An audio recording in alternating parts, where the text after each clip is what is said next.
एक दिलचस्प फैसला जरूर सुनिएगा। 3 दिन पहले इतवार को मैंने अपने दफ्तर में अपनी बरादरी के दो घरानों के झगड़े का एक अजीब एकतरफा फैसला किया और दोनों घराने मेरा मुंह तकते रह गए। मैंने बीवी को मियां के साथ भगा दिया। लड़का पैरामिलिट्री फोर्स में नाइक है और 2-3 माह बाद छुट्टी आता है। इसकी शादी को 4 साल हो गए हैं। 2 साल का बेटा है और लड़के के वालिदैन ने बहू से बच्चा छीन कर उसे 1 साल पहले घर से चलता किया। बेटे को पता चला तो उसे बताया गया कि तुम्हारी बीवी बदतमीज है, हमारी खिदमत और इज्जत नहीं करती। बेटा घर आया तो उसे कहा गया कि अपनी बीवी को तलाक दे दो, तुम्हारी दूसरी शादी 15 दिन में इससे भी अच्छी और खूबसूरत लड़की से करवा देंगे। लड़की वाले छुट्टी आने पर अपने दामाद को इसकी बीवी से मिलने नहीं देते कि तुम हमारी बेटी का ख्याल नहीं रखते। अब तलाक चाहिए वरना कोर्ट से खुल लेंगे। दोनों के वालिदैन की आपस में भी बातचीत बंद। फैसला मेरे पास आ गया और सब मेरे दफ्तर जुमा हो गए। लड़की अपने मियां और बच्चे को इस दिन 1 साल बाद देख रही थी। दोनों तरफ की शिकायत सुनी जो सिर्फ वालिदैन की जाती अना के अलावा कुछ ना थी और दोनों के वालिदैन और लड़की का भाई माशाअल्लाह अपनी अपनी जिद पर डटे हुए थे। मैंने लड़की से बात करना चाही तो मां ने कहा ये नासमझ है, मजीद ज्यादतियां बर्दाश्त नहीं कर सकती। बस फैसला हो चुका, तलाक चाहिए। मैंने लड़के से बात करना चाही तो इसकी मां लड़के को बोलने ना दे कि बस हम लड़की नहीं रखेंगे ना बच्चा देंगे, बेटा तलाक दे रहा है। मैं इस नतीजा पर पहुंचा कि मियां बीवी खानदानी झगड़े का शिकार हैं।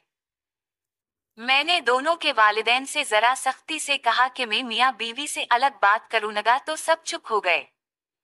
सबके लिए चाय मंगवाई और मैं उन दोनों को बच्चे के साथ दूसरे कमरे में ले आया। लड़की तो एकदम रोने लगी कि अंकल मुझे तलाक नहीं लेनी, मेरा बेटा रिल गया है। लड़के ने कहा सर प्लीज हमारे घर वालों को समझाएं, मैं तलाक नहीं देना चाहता, हम मियां बीवी का कोई झगड़ा नहीं। मैंने डांटा कि तुम दोनों सबके सामने बोलते क्यों नहीं हो तो कहने लगे वालिदैन और घर वाले हमें बोलने नहीं देते, ना हमसे हमारी राय लेते हैं। लड़के की 20 दिन छुट्टी बाकी थी, इसकी जेब में पूरी तनख्वाह भी थी।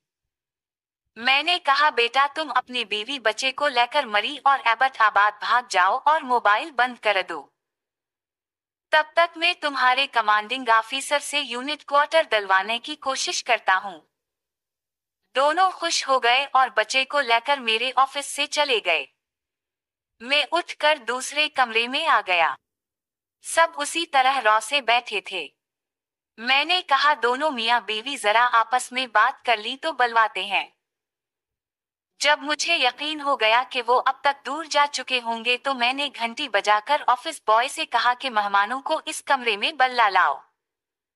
इसने आकर बताया कि सर वहां तो कोई नहीं है और गार्ड कह रहा है वो तो बाहर चले गए हैं। फिर क्या था, दोनों के घर वाले बाहर को भागे मगर वहां कोई ना था। फोन किए तो उन दोनों के मोबाइल भी बंद। मैंने दोनों के वालिदैन से बहुत हमदर्दी जताई कि हमसे धोखा हो गया। उनको अलग कमरे में अकेला छोड़ना मेरी गलती थी। बरादरी के बड़े होने के नाते सबको खूब तसल्लियां दे कि फिलहाल सब्र कर ली। हम सब मिलकर उनको ढूंढ निकालेंगे और तलाक भी करवा लेंगे।